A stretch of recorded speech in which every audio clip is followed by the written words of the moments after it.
ব্যাপক হারে ছড়িয়ে পড়েছে বিষাক্ত এক উদ্ভিদ পার্থেনিয়াম, যা ফুল ফল মানুষ ও গবাদি পশুর মারাত্মক ক্ষতি ডেকে আনছে। যে ফলের রেণু বা বীজ নাকে প্রবেশ করলে দেখা দেয় বিভিন্ন শারীরিক সমস্যা। এর প্রভাবে কমে যাচ্ছে গরু দুধের উৎপাদন ক্ষমতা।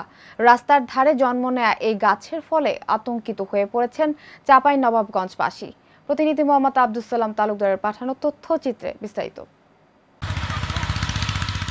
রাস্তার ধারে, বাড়ির আঙ্গিনায়, ফসলের মাঠে কিংবা আমবাগানে সবখানেই দেখা মিলছে সবুজ রং ও মাথায় সাদা ফুল মিশ্রিত ছোট ছোট গাছ। বাতাসে দোল খাওয়া গাছগুলো যে কারোরই নজর কাড়বে।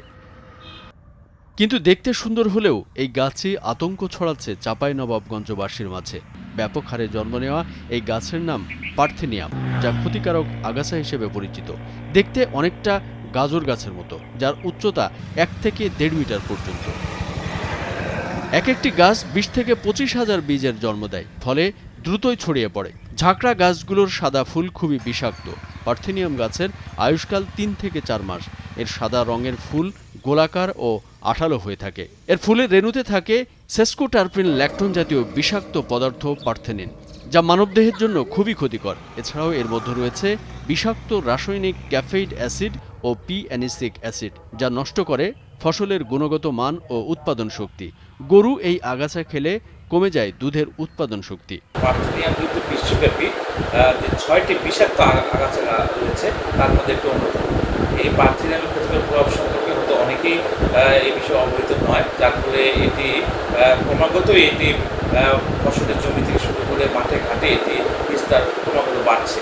এবং এই পার্থেনিয়াম বাড়ার কারণে ক্ষতিকর প্রভাব সম্পর্কে মানুষ সচেতন না হওয়ার কারণে যে অনেক ক্ষেত্রে যে ফলনের হানি হচ্ছে বা ফলন কমে যাচ্ছে বা অনেক জায়গায় ফসল ঠিকমতো হচ্ছে না। কৃষি বিভাগের পক্ষ থেকে আমরা লক্ষ্য করছি, এটি বেশ 1 বছর 1.5 বছর আগে থেকেই আমাদের কৃষি বিভাগ থেকে নজরদারির মধ্যে রেখেছি।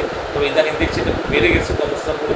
আমরা চেষ্টা করছি কৃষকদের সচেতন করতে। আমার কাছে মনে হয় সচেতনতার পাশাপাশি এটা আসলে সম্মানিত একটা পদক্ষেপের মাধ্যমে এটা দমনের একটা ব্যবস্থা গ্রহণ করলে এটি সফল হবে, এটি আর পারবে না।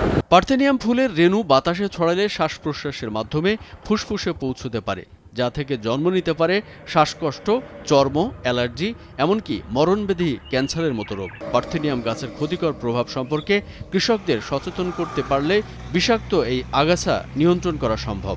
যেহেতু এটি একটি আগাছা, যদি গবাদি পশু এই আগাছা খায়, সেক্ষেত্রে গবাদি পশুর অন্ত্রে ঘা হতে পারে, দুধ দানের ক্ষমতা এবং প্রজননের ক্ষমতা কমে যেতে পারে।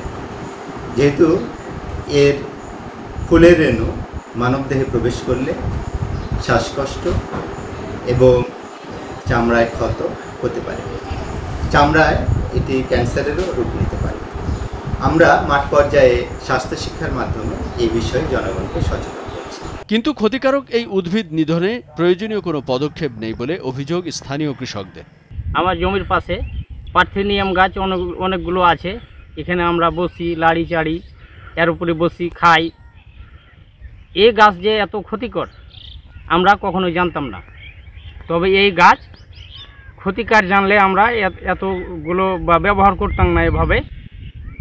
এই ব্যাপারে আমাদেরকে কোনোদিন কৃষি অফিস থেকে সচেতন করেনি। এই আগাছা দমন করার সময় হাতে রাবারের গ্লাভস বা পলিথিন জড়িয়ে ও মুখে মাস্ক ব্যবহারের নির্দেশ চিকিৎসকদের। পার্থেনিয়াম সম্পর্কে সচেতনতাই এর ব্যাপক প্রচারণা ও এই উদ্ভিদ বিনষ্টের পদক্ষেপ নেওয়া এখনই জরুরি বলে মনে করছেন সচেতন মহল। কামরুজ্জামান আরিফ, ভোরের কাগজ।